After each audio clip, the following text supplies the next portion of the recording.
요한계시록 강해의 23번째 말씀입니다. 제목은 사탄의 실체와 영적 전투. 본문은 요한계시록 12장 말씀입니다. 오랜만에 다시 요한계시록 강해로 돌아왔습니다. 여러분 많이 기다리셨죠? 네. 정말 제가 질문을 많이 받았습니다. 요한계시록 강해는 언제 다시 시작합니까? 왜 안 해주세요? 빨리 해주세요 라는 문의를 제가 많이 받았습니다. 오늘 드디어 다시 요한계시록 12장부터 요한계시록 후반부 시작을 오늘 이제 하겠습니다. 오늘도 역시 매우 흥미진진하고 오늘 특별히 이번 주 다음 주 이 12, 13, 14장이 요한계시록 안에서도 또 아주 스펙타클한 그런 장면들이 많이 나오는 부분인데요. 자, 화면을 이제 좀 띄워주시기 바랍니다. 예. 요한계시록은 일곱인, 일곱 나팔, 일곱 대접 시리즈로 진행이 됩니다. 지난 시간에 우리가 일곱 번째 나팔을 불었습니다. 일곱 번째 나팔을 불면 이제 일곱 대접이 쏟아부어집니다. 이 일곱 번째 나팔, 일곱 대접, 이게 바로 세 번째 화라고 말씀을 드렸습니다. 요한계시록에는 세 개의 화가 있다 그랬죠. 그 세 개의 화란 5번 나팔, 6번 나팔, 7번 나팔인데 이 7번 나팔을 불면 7번 나팔 그 자체로 무슨 일이 일어나는 것이 아니라 그 뒤에 있는 시리즈 일곱 대접이 쏟아부어진다 그랬습니다. 그래서 이 세 번째 화, 이게 바로 마지막 화이고 마지막 재앙입니다. 그래서 여러분 일곱 번째 나팔을 불 때 보십시오. 둘째 화는 지나갔으니 보라 셋째 화가 이제 옵니다. 그러면서 이제 일곱 번째 천사가 나팔을 불죠. 일곱째 천사가 나팔을 불면 일곱 대접이 쏟아부어지는데 이게 바로 11장 다음에 쏟아부어지는 것이 아니라 어디에서 쏟아부어지냐면은 15장, 16장에 가서 부어집니다. 그래서 15장에 가서 보시면 일곱 천사가 일곱 재앙을 가지고 나옵니다. 이것이 곧 마지막 재앙이다. 그렇죠. 마지막 재앙, 마지막 화, 셋째 화가 이제 시작된다 그 말입니다. 그리고 16장에 가서 이제 비로소 일곱 대접이 땅에 쏟아부어지게 되는 것입니다. 그러니까 11장에서 일곱 번째 나팔을 불었고 일곱 대접은 15장, 16장에 가서 부어지니까 그 사이에 있는 이 12, 13, 14장은 뭐라는 겁니까? 끼어들어가 있는 부분이라는 겁니다. 삽입 부분입니다. 그래서 이거를 다시 표로 보시면 11장에서 일곱 번째 나팔을 불고 15, 16장에서 일곱 대접이 쏟아부어지는데 그 사이에 12, 13, 14장은 끼어들어가 있는 부분이다. 그리고 그 내용이 뭐냐면은 세상 나라와 또 악의 정체, 그리고 압축된 역사, 그리고 영적 세계를 계시해 주는 그런 내용이 바로 12, 13, 14장입니다. 자, 오늘 이제 12장 속으로 우리 함께 들어가 보겠습니다. 자, 1절을 보니까 하늘에 큰 이적이 보였다 그럽니다. 하늘에 큰 이적. 여러분 여기에 이적이라는 단어는요 상징이라는 뜻입니다. 어떤 상징적인 장면을 지금 요한이 본 거예요. 근데 뭘 봤느냐? 어떤 여자가 나오는데 그 옷이 해랍니다. 해. 여러분 햇빛을 우리가 맨눈으로 바로 볼 수 있습니까? 볼 수 없죠. 너무 눈부셔가지고 그 정도로 눈부신 그런 모습의 한 여자가 있습니다. 그 발 아래는요 달이 있고 머리에는 12별의 관을 쓰고 있습니다. 여러분 이 여인의 모습이 얼마나 찬란하고 얼마나 빛나고 얼마나 아름다운 모습입니까? 여러분 이 여인의 모습을 한번 상상해 보시겠습니까? 해를 옷 입고 있고 발 쪽에는 달이 있고 머리에는 12별의 관을 쓰고 있다. 그래 보셨습니까? 혹시 이런 모습입니까? 네. 이 여자를 본 거예요. 근데 이 여자가 지금 아이를 베어가지고 해산하기 직전인 거예요. 그래서 지금 진통이 막 와가지고 아파서 애를 쓰면서 막 부르짖고 있는 모습의 여자를 본 겁니다. 자, 이게 오늘 이 요한계시록 12장의 첫 번째 주인공이에요. 한 여자. 자, 그다음에 이제 3절에 가니까 하늘에 또 다른 이적을 봅니다. 요한이. 보라 하니까 우리도 이제 봐야 되는데 한 큰 붉은 용을 봅니다. 머릿속에도 상상해 보십시오. 한 큰 붉은 용인데 머리가 7이고요. 뿔이 10이랍니다. 그리고 그 7 머리에 7 왕관이 쓰여져 있더라는 겁니다. 상상해 보십시오, 여러분. 혹시 이런 모습입니까? 예. 큰 붉은 용인데 머리가 7이고 근데 뿔이 또 10개가 있고 그리고 각 머리마다 왕관이 씌워져 있습니다. 아주 흉측한 모습. 예. 머리가 7개라는 거 보니까 머리가 상당히 좋겠죠. 아주 꾀를 많이 쓰는 어떤 그런 존재임을 우리가 알 수 있고 뿔이 10개다 그러는데 여러분 뿔은요 성경에서 언제나 권세를 상징합니다. 머리가 7개면 뿔도 7개만 있으면 될 텐데 10개가 있다는 걸로 봐서 아마 대단한 그런 권세와 위세를 가지고 있는 그런 떨치고 있는 그런 용이라는 것을 알 수 있습니다. 거기다가 4절을 보십시오. 꼬리로는 하늘의 별 3분의 1을 끌어다가 땅에 던지더라는 거예요. 자신의 위세가 얼마나 대단한지를 그렇게 나타내는 그런 모습이 거기다가 폭력적이기까지 합니다. 그러니까 자신의 위세를 폭력적으로 떨치고 있는 그런 용의 모습이 나옵니다. 이게 요한계시록 12장의 두 번째 주인공이에요. 자, 그럼 보세요. 요한계시록 12장은 아까 나왔던 한 여자 그리고 큰 붉은 용 이 두 주인공 간의 싸움 그리고 대립을 그리고 있습니다. 자, 아까 이 여자가 아들을 낳기 위해서 막 지금 진통하고 있다 그랬는데 5절에 가서 보니까 아들을 낳았어요. 근데 이 아들이 어떤 존재냐 보니까 장차 철장으로 만국을 다스릴 남자더라 그렇게 되어 있습니다. 여러분 장차 철장으로 만국을 다스릴 남자 이 누굽니까? 예? 누구예요? 예수님이에요. 예수님. 어떻게 알 수 있느냐? 여러분 시편 2편에 보면요, 이 시편 2편이 아주 대표적인 메시아 시편인데 여기 보면은 그 표현이 나와요. 그 메시아가 철장으로 이방 나라를 땅끝 모든 민족을 다스릴 것이다 이런 표현이 나오거든요. 그러니까 철장으로 만국을 다스릴 남자라고 하는 것은 메시아를 가리키는 표현입니다. 철장이 뭐냐면 이게 뭐 어려운 한자말로 돼 있어서 그렇지 쇠지팡입니다. 옛날에 그 고대 왕들이 자신의 권세를 나타내기 위해서 쇠지팡이 긴 거 이렇게 들고 있는 거 있지 않습니까? 그거를 들고 만국을 다스릴 남자 하는 요 이미지는 메시아를 가리키는 이미지입니다. 자, 그러면 여러분 보십시오. 이 여자가 장차 철장으로 만국을 다스릴 남자 메시아 즉 예수 그리스도를 낳았으니까 이 여자는 그러면 누굽니까? 예? 마리아 이렇게 하는데 틀렸습니다. 마리아가 아니고 이 여자는요 교회입니다. 교회. 하나님의 백성 교회를 상징하는 여자입니다. 자, 이걸 어떻게 알 수 있느냐? 여러분 이 여자가 아까 해를 옷 입고 있다 그랬죠. 발날에는 달이 있다 그랬죠. 머리에는 12별이 있다 그랬죠.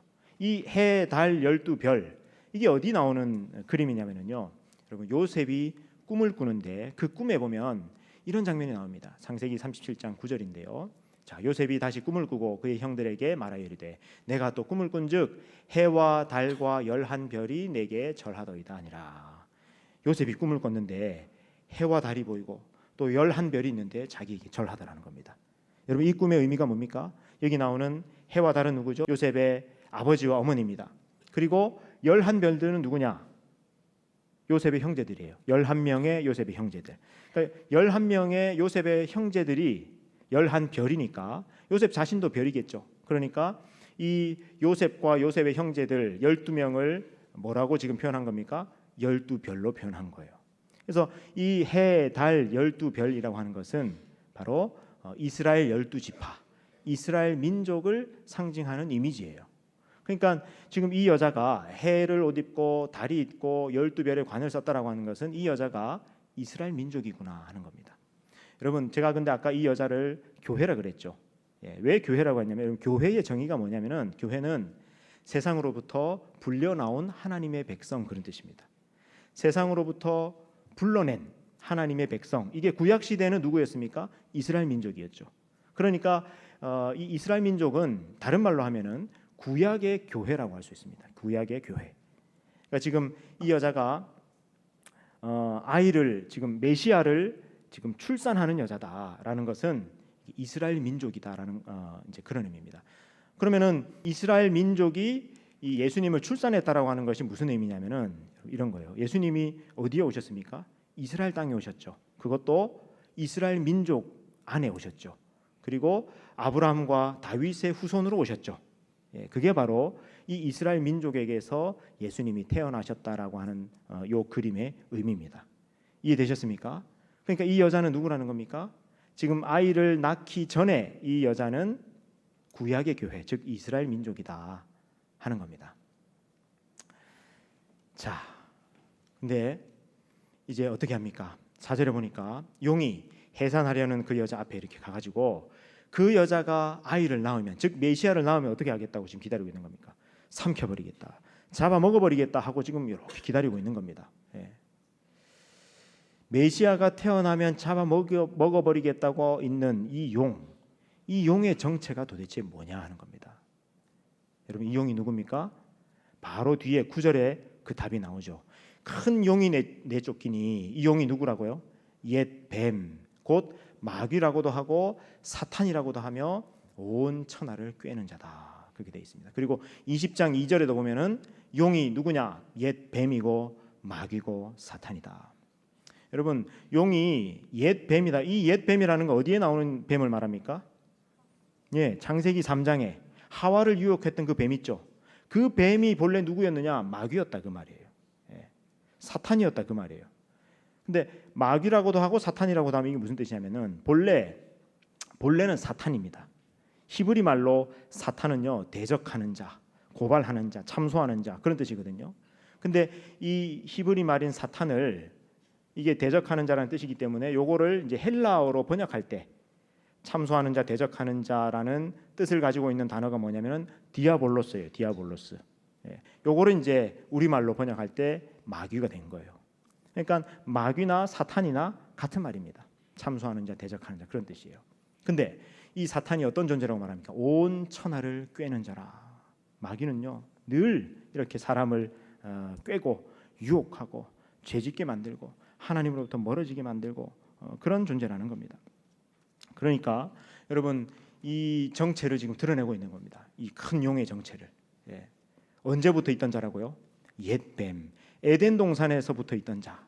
에덴 동산에서부터 아담과 하와 때부터 사람을 유혹하고 죄짓게 만들고 하나님께 멀어지게 만들고 그다음에 죽게 만들고 죽이게 만들고 하는 그런 존재. 그 옛뱀, 마귀, 사탄이 바로 용입니다. 자, 그러니까 지금 이 용이 이제 어떻게 하고 있었습니까? 아까 여자가 아이를 출산하면은 잡아먹어버리려고, 삼켜버리려고 이렇게 기다리고 있었는데 5절에 보니까 아들을 낳았는데 어떻게 됩니까? 그 아이를 하나님 앞과 그 보좌 앞으로 올려가 버린 거예요. 그러니까 용이 지금 잡아먹어버리려고 했는데 그게 실패했습니까? 성공했습니까? 실패한 거죠. 이게 지금 무슨 일이냐? 아이를 낳자마자 이 아이가 하늘로, 하나님 보좌 앞으로 올라가 버렸다. 무슨 뜻이냐? 여러분, 예수님이 이 땅에 오셨을 때 마귀가 예수님을 죽이려고 얼마나 애를 썼습니까? 이 메시아만 죽이면은 메시아의 구원 역사는 끝나버릴 거다. 이 메시아만 죽으면은 내가 승리한다. 그러면서 예수님을 죽이려고 얼마나 애를 많이 썼습니까? 마귀가. 근데 여러분, 실제로 마귀가 예수님을 죽이려고 막 해가지고 예수님이 죽죠, 십자가에서. 근데 무슨 일이 일어나요? 3일 만에 부활하셔요. 그리고 나서 얼마 안 가서 또 하늘로 승천해 버리시죠. 바로 이겁니다. 그러니까 아이가 태어나자마자 하나님 앞과 그 보좌 앞으로 올려가더라라고 하는 것은 예수님이 부활하시고 승천하셨다 그 말이에요. 그런 일이 일어난 겁니다. 자, 그러니까 이제 여러분 12장은 아주 간단합니다. 누구와 누구?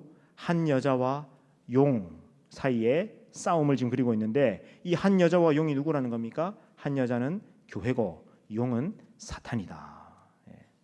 교회와 사탄의 어떤 대립 싸움을 보여주고 있는 장면이 바로 이 12장입니다.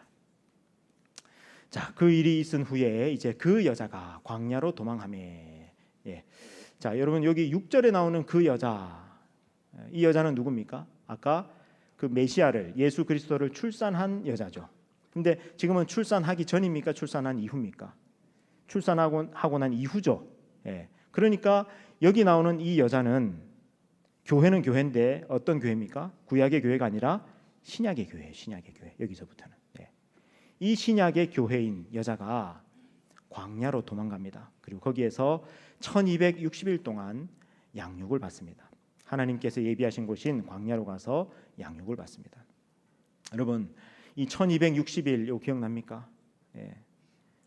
이게 어떤 숫자입니까? 이게 요한계시록에 자주 나오는 숫자인데 어떤 데는 1260일로, 어떤 데는 42달로, 어떤 데는 한 때와 두 때와 반 때로 이렇게 나오는데 다 같은 기간이에요. 그죠? 여러분 1260일을 달로換算하면 한 달이 30일이니까 1260 나누기 30 하면은 42가 되죠. 그래서 42달이 됩니다. 이거를 연으로 바꾸어 보면 여러분 42달은 36개월 더하기 6개월 아닙니까? 36개월은 3년이고 그다음에 그러니까 이건 3년 6개월이 되니까 3년 반이 되는 거죠. 그러니까 3년 반이기 때문에 이거를 한 때와 두 때와 반 때 이렇게 이제 표현하는 겁니다. 다 같은 기간을 의미하는데 이게 요한계시록 안에서 어떤 기간이냐? 교회의 때예요. 교회의 때. 그리고 종말의 때입니다. 예수님이 초림하셨을 때부터 재림하실 때까지의 그 기간을 의미합니다. 여러분 이 기간은 어떤 기간이냐? 일단 하나님께서 보호하시는 기간입니다. 그리고 동시에 박해를 받는 기간입니다. 여러분 교회 안에 지난 역사를 쭉 보십시오. 교회 역사를 보십시오. 늘 박해가 있었죠. 근데 박해를 받고 끝나고 다 사라져 버렸습니까? 그렇지 않죠. 하나님이 보호하시죠. 그래서 박해와 보호가 공존하는 교회의 때, 그 종말의 때를 1260일 42달 한 때와 두 때와 반 때 이렇게 요한계시록은 정리합니다. 자, 그리고 다시 보세요. 그 여자가 어디로 갔다고요? 광야로. 여러분 광야는 어떤 곳입니까? 성경에서 하나님이 하나님의 백성들을 광야로 인도하셨다 하는 제일 많이 나오는 장면이 어디예요? 출애굽하고 나서 광야에서 40년간 지낼 때 그때죠. 그 여자가 광야에 있었으니까 광야는 어떤 곳입니까? 편한 곳입니까? 불편한 곳이죠. 고생스러운 것이죠. 교회가 겪게 될 고통스러운 그런 고난과 박해의 때를 의미합니다. 근데 동시에 하나님께서 이스라엘 백성들을 광야에서 그냥 내버려 두셨습니까? 고생 니네들끼리 알아서 하라고 내버려 두셨습니까? 그렇지 않죠? 어떻게 하셨습니까? 광야에서 구름 기둥 불 기둥으로 보호하시죠. 만나와 메추라기를 내려서 먹이시죠. 반석에서 물을 내서 마시게 하시죠. 그러면서 그 광야 기간 내내 하나님의 특별하고 세심한 보호로 그들을 인도하시지 않습니까? 양육하시지 않습니까? 바로 그 기간이라는 겁니다. 그래서 이 예수님 이후에 이제 신약의 교회가 예수님 다시 오실 때까지 박해를 받고 고난을 당하고 어려운 시간들을 보내지만 하나님께서는 이스라엘 백성들을 광야에서 그러하셨던 것처럼 그렇게 교회를 지키시고 인도하시고 양육하신다 그 말입니다. 자, 근데 여러분 여기 이 요한계시록 12장 6절에 이 여자가 광야로 갔다. 1260일 있었다. 하나님으로부터 양육을 받았다. 요 말씀이 어디로 이어지면 제일 자연스러우냐면은 14절이에요. 여러분 14절. 14절 보세요. 여기도 똑같이 나오죠. 그 여자가 광야로 갔다.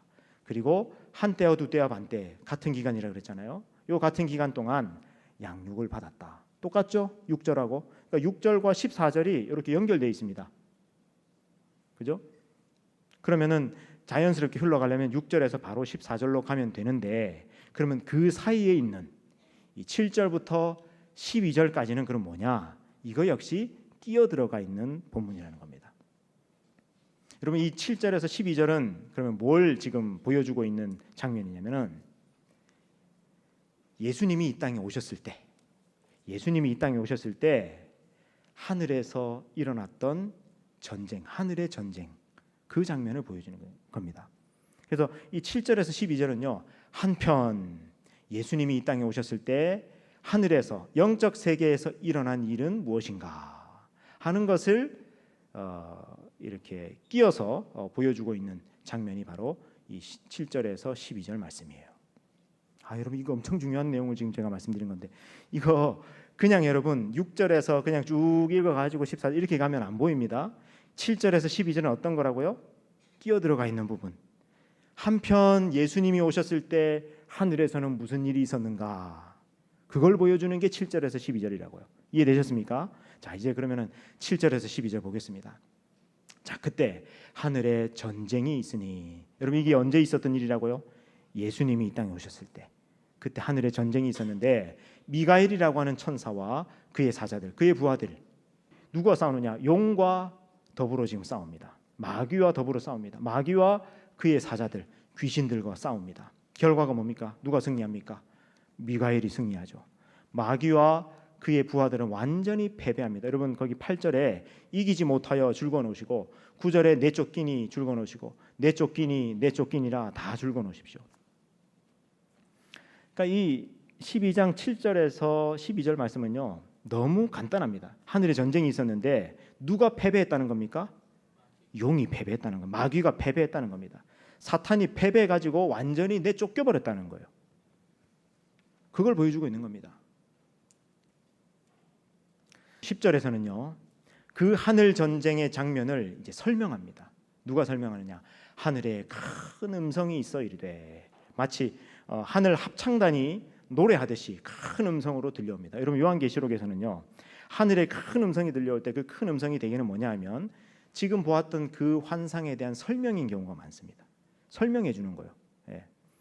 여러분 그 우리 유빌라테는 잘 이해할 수 있을 텐데 그 뮤지컬 할 때 보면 왜 솔로 주인공들이 이렇게 스토리를 끌어가다가 배우들이 끌어가다가 갑자기 이제 코러스 합창단이 나오면서 지금 솔로들의 지금 그 상황을 처한 처지나 상황이나 앞으로의 전개를 그렇게 뒷받침해주는 그런 합창이 나올 때 있죠.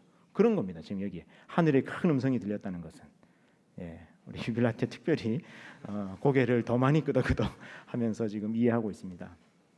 하늘의 큰 음성은 하늘 전쟁의 장면을 지금 설명하고 있는 것이다. 보세요. 무슨 일이 일어났다고 얘기합니까? 이제 우리 하나님의 구원과 능력과 나라와 또 그의 그리스도의 권세가 나타났으니, 자, 하늘에서 미가엘과 용이 전쟁을 벌였는데 용이 완전히 패배당해 버렸죠. 쫓겨나 버렸죠. 그 일이 지금 뭐라는 겁니까? 하나님의 구원과 능력과 나라가 나타난 것이다.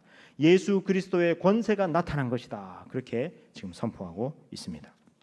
여러분 예수님이 이 땅에 오셔서 하신 여러 가지 사역 중에서 많이 하셨던 사역이 뭡니까? 귀신을 쫓아내신 사역이죠. 여러분 예수님이 귀신을 쫓아내셨다라고 하는 것은 그 사람이 불쌍해가지고 그 사람 고쳐줘야 되겠다, 귀신 쫓아내주고 요것만을 의미하는 것이 아닙니다.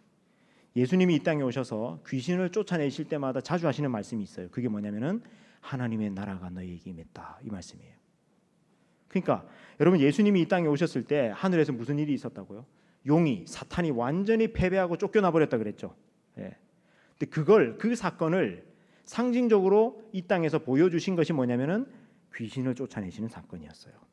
근데 이게 예수님이 귀신을 쫓아내신 것뿐만 아니라 어떻게 됩니까?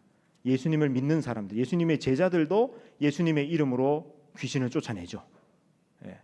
그러니까 이게 다 보여주는 것이 뭡니까? 지금 하늘에서는 이 용이, 사탄이, 마귀가 완전히 패배당했다.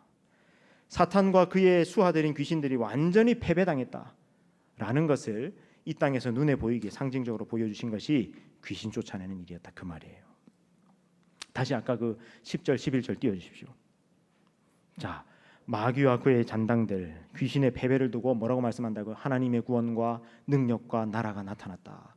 그리고 그리스도 예수의 권세가 나타났다. 예수 그리스도의 권세가 나타났다. 그래서 이 장면은 예수님이 이 땅에 오셨을 때 일어난 일이다, 그 말입니다. 자, 11절 보겠습니다. 또 우리 형제들이 어린 양의 피와 자기들이 증언하는 말씀으로 그를 이겼으니, 여기 이겼으니도 또 줄거 놓으십시오. 아까 10절 그 끝에 쫓겨났고 거기도 줄거 놓으십시오. 마귀, 사탄, 귀신들이 완전히 패배당했습니다. 근데 그 예수 그리스도의 승리는 예수 그리스도의 승리로 끝나는 것이 아니라 우리의 승리로 이어진다는 겁니다. 우리도 사탄과 마귀를 이긴다는 겁니다. 근데 어떻게 이겼다고요? 무엇으로 이겼다고요? 어린 양의 피와 그의 말씀으로 이겼다 선언합니다. 아멘이십니까? 여러분도 이깁니다. 마귀와 사탄을 대적하면 얼마든지 이깁니다. 이미 패배당했기 때문입니다. 언제요? 예수님 오셨을 때. 그런 존재입니다. 여러분 오늘 말씀의 제목이 사탄의 실체이지 않습니까? 사탄의 실체는 어떤 존재입니까? 어떤 그 지금 상태입니까?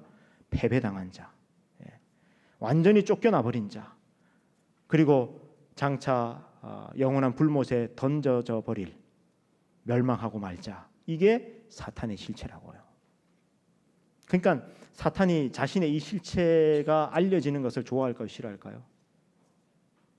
여러분이 사탄이면 자신의 그런 운명, 그런 처지, 그런 실체가 드러나는 것을 싫어하겠죠. 그래서 아마 사탄이 어떻게 해서든지 간에 요한계시록이 사람들에게 안 알려지도록, 안 가르쳐지도록, 안 보이도록 그렇게 갖은 예를 쓰지 않았을까 그런 생각을 합니다. 자, 그리고 그 말씀 이어지죠. 그들은 믿음의 사람들은, 하나님의 사람들은 죽기까지 자기들의 생명을 아끼지 않고 마귀와 사탄과 싸우더라는 겁니다. 자, 그러므로 하늘과 그 가운데 거하는 자들, 이 마귀와 사탄이 패배해버리고 땅으로 내쫓겨 버렸으니까 하늘은 즐거워하라 기뻐하라 그렇게 됩니다. 그런데 땅과 바다는 화 있을진저 골치 아프게 됐다. 마귀가, 패배한 마귀가 땅으로 내려갔다. 근데 그것도 씩씩거리면서 내려갔다. 자신의 패배를 안고 화내면서 내려갔다. 그리고 자기의 때가 얼마 남지 않은 것을 알므로 크게 분을 내면서 내려갔다 말씀합니다. 마귀의 때가 얼마 남지 않았다는 것은 무슨 의미냐면은 예수님 때 패배당했잖아요. 그리고 이 마귀가 어떻게 되느냐면은 나중에 요한계시록 끝에 가서 나올 거예요. 영원한 불못에 던져지게 됩니다. 끝나게 됩니다. 그게 지금 정해졌어요. 그리고 그 때가 얼마 남지 않은 거예요. 그러니까 씩씩거리면서 분을 내면서 지금 내려간 거예요. 패배당한 그 분풀이를 누구한테 하느냐? 교회에다가 하는 거예요. 교회에다가. 보세요. 12장 13절에 용이 자기가 땅으로 내쫓긴 것을 보고 누굴 박해합니까? 남자를 낳은 여자를 박해하는지라. 아까 남자를 낳은 여자 누굽니까? 교회는 교회인데 신약의 교회죠. 신약의 교회를 박해합니다. 그러니까 이 12장은 뭘 보여주냐면은 초대교회 때부터 예수님 다시 오실 때까지 교회는 계속 박해가 있을 것인데 왜 이런 박해를 당했느냐 그 말이에요. 마귀가 분풀이하는 겁니다. 자신의 패배를 가지고 분풀이하면서 박해하는 겁니다. 마귀가 박해를 하니까 우리가 고통을 당한다 지금 그걸 보여주고 있는 겁니다. 자, 그런데 그렇게 박해를 받는 교회를 그냥 내버려 두시지 않고 14절 보세요. 그 여자가 큰 독수리의 두 날개를 받아 광야 자기 곳으로 날아가 거기서 그 뱀의 낯을 피하여 한때와 두때와 반때를 양육받는다. 여기 큰 독수리의 두 날개를 받아 이게 무슨 의미냐면 여러분 하나님이 이스라엘 백성들을 출애굽시키셔서 광야로 인도하실 때를 이렇게 표현하십니다. 내가 내 백성을 독수리 날개로 업어가지고 여기로 인도했다 그런 말씀하시거든요. 마치 그것처럼 하나님께서 신약의 교회를 그렇게 보호하신다는 겁니다. 업어서 그렇게 세심하게 보호하시고 인도하신다 그런 의미입니다. 이 여자가 광야로 갔는데 이 뱀이 이 용이 집요하게 여자를 따라가가지고 어떻게 하느냐 자기 입에서 물을 토해내 가지고요 그 여자를 떠내려가게 하려고 합니다. 끝까지. 여러분 이 뱀이 지금 이 용이 머리가 7이라 그랬는데 7개나 되는 머리에서 물을 토해 가지고요 그 물로 이 여자를 휩쓸어 가버리려고 그렇게 합니다. 그런데 16절에 보니까 땅이 그 여자를 도와서 입을 벌려 가지고 용의 입에서 토한 강물을 다 삼켜버립니다. 땅이 도와주는 거예요. 마지막 때까지 이 교회를 하나님이 지키시는데 이 땅이라고 하는 것은 피조 세계 아닙니까? 이 피조 세계들도 교회를 돕고 그래서 보호를 받는다 그런 의미입니다. 마지막 17절 말씀. 용이 여자에게 분노하여 돌아가서 이번에는 그 여자의 남은 자손을 박해합니다. 여러분 여기 그 여자의 남은 자손이 누굽니까? 거기 설명이 나와 있죠. 곧 하나님의 계명을 지키며 예수의 증거를 가진 자들인데 여기 그 여자의 남은 자손은요 말세의 교회를 의미합니다. 말세의 교회. 예수님이 다시 오시기 직전의 교회를 의미합니다. 하나님의 계명을 지키며 예수의 증거를 가진 자들 교회 아닙니까? 믿는 자들 아닙니까? 그죠? 근데 그들과 더불어 싸우려고 바다 모래 위에 서 있더라. 최후의 결전을 벌이기 위해서 이제 서 있는 겁니다. 그러니까 지금 이 용이 여자를 박해하는 거 보십시오. 예수님이 태어나려고 할 때 그때부터 태어나면 삼켜버려야지 하고 있다가 태어난 직후에 예수님은 하늘로 올라가시고 그러고 나서 남겨진 그 여자 초대교회의 교회 때부터 박해를 시작했죠. 근데 그 박해가 계속 이어져 가지고 언제까지 계속된다는 겁니까? 예수님 다시 오실 때까지 그 박해가 계속될 것이다. 근데 왜 그런 박해를 한다고요? 그 이유를 보여주죠. 아까 예수님 오셨을 때 하늘에서 패배해 버렸으니까. 근데 여러분 여기 예수님이 오셨을 때 하늘 전쟁에서 마귀가 패하는 이 장면에서 예수님이 직접 마귀와 싸우시지 않죠. 누가 싸웁니까? 미가엘 천사가 싸우죠. 여러분 그렇습니다. 예수님이 마귀하고 뭐 같이 싸우고 할 그런 급이 아닙니다. 예. 마귀는요 천사 시켜가지고 미가엘 시켜가지고 미가엘이 싸우게 하는 그 정도 급이지 예수님이 직접 싸우셔야 하고 그런 그게 아니라는 겁니다. 그래서 예수님이 오셨을 때 그때 하늘에서는 완전히 마귀가 패배당하고 땅에 떨어지고 말았다라는 겁니다. 여러분 이 내용이 바로 12장입니다. 화면 꺼주셔도 되겠습니다. 여러분 요한계시록 12장은 이렇게 긴 역사, 영적인 세계를 이 몇 개의 이미지들로 압축해가지고 지금 보여줍니다. 여러분 길게 보면 어디서부터 시작됩니까? 아까 옛 뱀이라고 얘기했잖아요, 그죠? 에덴 동산에서부터 그리고 이스라엘 민족의 역사, 예수님이 오셨을 때, 그리고 예수님 이후에 교회의 시대, 그리고 마지막 종말의 시대까지 이렇게 긴 역사를 압축합니다. 그리고 그 긴 역사 동안에 영적인 세계에서는 무슨 일이 일어나는가 이거를 보여주는 것이 요한계시록 12장입니다. 그러므로 요한계시록 12장이 우리에게 주시는 메시지가 있습니다. 첫 번째는 영적인 세계가 있다는 겁니다. 우리 눈에 보이는 세계가 다가 아닙니다. 영적인 세계가 분명히 있습니다. 마귀가 있고 천사도 있습니다. 마귀는요 마지막 때까지 분풀이하면서 우리를 유혹하고 박해하고 죄짓게 만들고 하나님으로부터 멀어지게 만들고 죽게 만들고 죽이게 만들고 이런 일을 계속 할 거라는 겁니다. 여러분 이걸 우리가 깨닫고 나면은요 이 세상에 그리고 우리 인생에 일어나는 여러 가지 악과 고난과 여러 가지 사건 사고의 이면에 어떤 영적 세계의 배후가 있을 수 있다는 것을 알 수 있죠. 여러분 그게 욥기가 보여주는 것 아닙니까? 욥기는 우리가 고난을 겪는 배후에 이러한 영적인 세계가 있을 수 있다라는 것을 보여주고 있습니다. 영적인 세계가 있다는 사실을 여러분 잊지 마십시오. 두 번째 요한계시록 12장을 통해서 우리에게 주시는 메시지가 뭐냐? 그러므로 우리가 영적으로 깨어 있어야 한다는 것입니다. 베드로전서 5장 8절은 말씀합니다. 근신하라, 깨어라. 너희 대적 마귀가 우는 사자와 같이 두루다니며 삼킬 자를 찾는다. 아까 요한계시록 보셨죠? 분을 내어서 집요하게 따라오는 박해하는 그런 마귀의 모습을 보셨죠? 그러므로 깨어 있어야 합니다. 또한 무장해야 합니다. 에베소서 6장 말씀인데요. 11절 12절에 이런 말씀이 있습니다. 마귀의 관계를 능히 대적하기 위하여 하나님의 전신갑주를 입으라.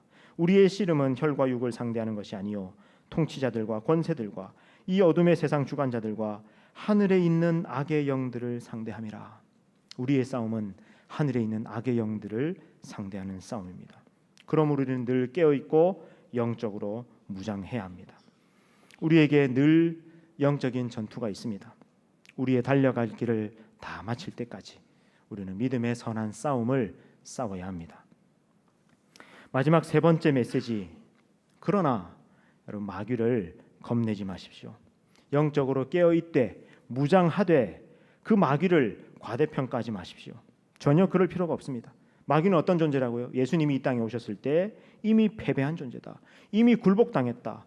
영원한 불못에 던져질 날이 얼마 남지 않았다. 그런 마귀입니다. 그렇기 때문에 마귀를 겁내지 말고 대적하십시오. 겁내지 말고 대적하십시오. 야고보서 4장 7절은 말씀합니다. 마귀를 대적하라. 그리하면 너희를 피하리라. 이때 피하리라는 단어가요. 주랭랑을 치고 도망가다 그 뜻이에요. 우리가 마귀를 대적하면 어떻게 된다고요? 주랭랑을 치면서 도망가 버린다는 거예요. 마귀는 그런 존재입니다. 겁내지 마십시오. 우리가 예수님의 이름으로 마귀를 대적하고 예수님의 보혈로 대적하고 하나님의 말씀으로 대적하고 믿음으로 대적하십시오. 그럴 때 마귀는 떠나갈 것입니다. 겁내지 말고 예수님이 다 이겨놓은 싸움, 그 승리를 취하실 수 있기를 바랍니다. 찬란하고 아름답게 해를 옷 입고 또 달을 발딛고 또 머리에 12별의 관을 쓰고 있는 아름다운 여인으로 묘사된 교회인 여러분, 여러분은 어린 양의 보혈과 또 그 말씀으로 승리하실 수 있을 것입니다. 하나님께서 반드시 하나님의 날개 그늘로 여러분을 지켜 주실 것입니다.